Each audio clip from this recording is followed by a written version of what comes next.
देखो भाई, बुरा मत मानना, लेकिन सच बात है, इसी तरीके के मैच की वजह से देश का युवा क्रिकेट छोड़कर बिग बॉस जैसे सीरियल की तरफ आकर्षित होता है। भाई क्या था यार, ये क्या था? मैं इतनी हाइप बनाकर बैठा हूं, घर वालों को ये बता रहा हूं कि धोनी वर्सेस कोहली, कोहली वर्सेस रोहित, ये कोई मैच होते? असली मैच तो आज होगा, क्योंकि जितनी राइवलरी आज है उतनी तो शायद हमको किसी और मैच में देखने को नहीं मिले। मैं तो पॉपकॉर्न और कोल्ड ड्रिंक लेकर बैठ गया था। मैंने सोचा ऋषभ पंत भाई अपनी पुरानी टीम दिल्ली के खिलाफ खेल रहे हैं, दिल्ली टीम छोड़ने से पहले रात को 12 बजे के करीब ट्वीट कर रहे थे कि क्या मुझे टीम छोड़ देनी चाहिए। पहले तो लोगों ने यह सोचकर खुल्लम खुल्ला कि कौन रात को 12 बजे ट्वीट करता है, जरूर कोई ब्रांड एडवर्टीजमेंट या एंडोर्समेंट होगी।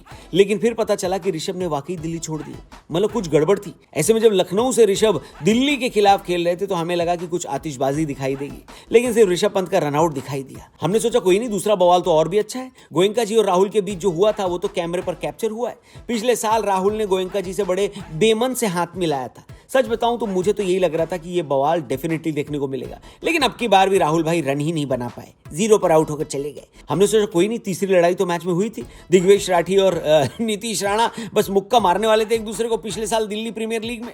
आज एक बार फिर दोनों एक दूसरे के आमने सामने थे, लेकिन लखनऊ ने शुरू में ही इतनी विकेट गंवा दी कि पहली इनिंग में ही इंपैक्ट प्लेयर शहबाज अहमद को उतारना पड़ा।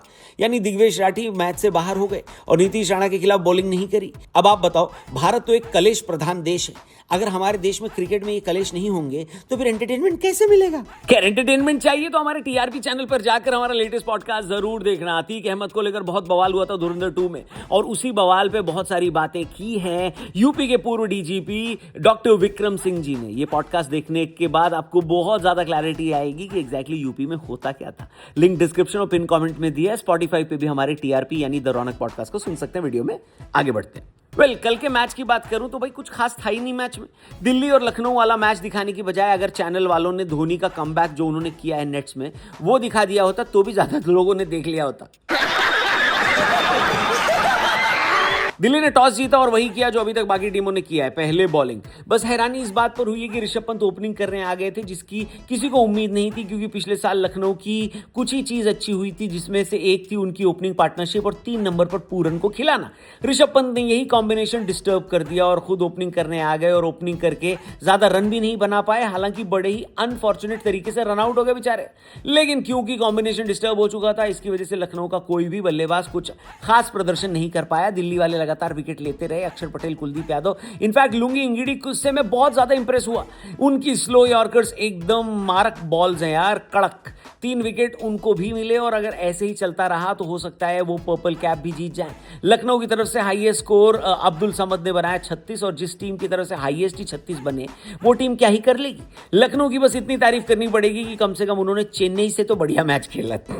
गजब बेइज्जती है। दिल्ली को जीतने के लिए 142 का टारगेट मिला, जो कि मुश्किल होना नहीं चाहिए था, लेकिन मोहम्मद शामी ने शुरू में ही मुश्किल खड़ी कर दी। शामी जो कि हैदराबाद से खेल रहे थे, पिछले साल सीजन उनका अच्छा नहीं रहा था और हैदराबाद ने उनको रिलीज किया था। उन्होंने लखनऊ के लिए आते ही अपनी पहली बॉल पर विकेट ले ली। लेकिन मैं आपको एक और मजेदार किस्सा सुनाता हूं। जब शमी गुजरात के लिए सिलेक्ट हुए थे और उन्होंने गुजरात के लिए भी पहली बॉल डाली थी, तब भी उन्होंने पहली बॉल पर विकेट ली थी।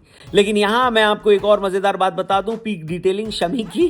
गुजरात की तरफ से भी उन्होंने जो पहला विकेट लिया था वो केएल राहुल का ही था। यहां पर भी गोयनका जी को उन्होंने कम से कम ये खुशी तो दे दी कि राहुल के लखनऊ के खिलाफ कोई रन नहीं बने। लखनऊ के बॉलर्स में खैर 2 लोगों ने जान लगा दी, मोहसिन खान और प्रिंस यादव। यानी समाजवादी पार्टी के हिसाब से बोले तो एमवाई फैक्टर की वजह से दिल्ली खतरे में आ गई थी। बड़ा हरामी हो बेटा। प्रिंस यादव ने 2 विकेट लिए, मोहसिन खान ने 1 विकेट लिया और पावर प्ले में ही दिल्ली के 4 विकेट जा चुके थे। ऐसे में दिल्ली ने चला एक मास्टर स्ट्रोक, इंपैक्ट प्लेयर के रूप में समीर रिजवी को उतारा। अब इस तरह के मैच हैंडल करने में आशुतोष शर्मा ज्यादा बेहतर खिलाड़ी थे, लेकिन क्योंकि समीर रिजवी उत्तर प्रदेश T20 लीग में कानपुर की तरफ से खेलते हैं और लखनऊ के स्टेडियम को अच्छे से जानते हैं, दिल्ली ने उन पर दांव खेला और क्या बेहतरीन दांव साबित हुआ। समीर ने 70 रन मारे और जब 140-45 का टारगेट हो और उसमें 70 रन एक आदमी अकेले मार दे तो भाई टारगेट बचता नहीं है ना, है कि नहीं। स्टब्स के साथ करी गई उनकी 5वीं विकेट की पार्टनरशिप नॉट आउट रही और दिल्ली ने आसानी से 2 पॉइंट हासिल कर लिए।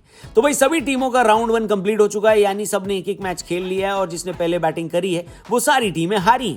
ऐसे में 2 टीमें कोलकाता और हैदराबाद आज आमने सामने होंगी। देखना होगा कौन अपने खाते में 2 पॉइंट पॉइंट जोड़ता है और कौन अभी भी खाली रहता है।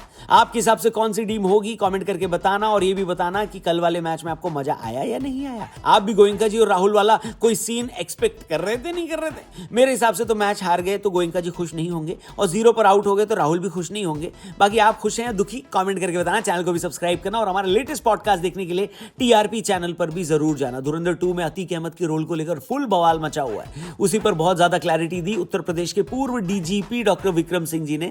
ये पॉडकास्ट आप स्पॉटिफाई पे भी सुन सकते हैं, और देखना चाहें तो डिस्क्रिप्शन में लिंक दिया, वहां जा सकते हैं। Thank you for watching. जय हिंद।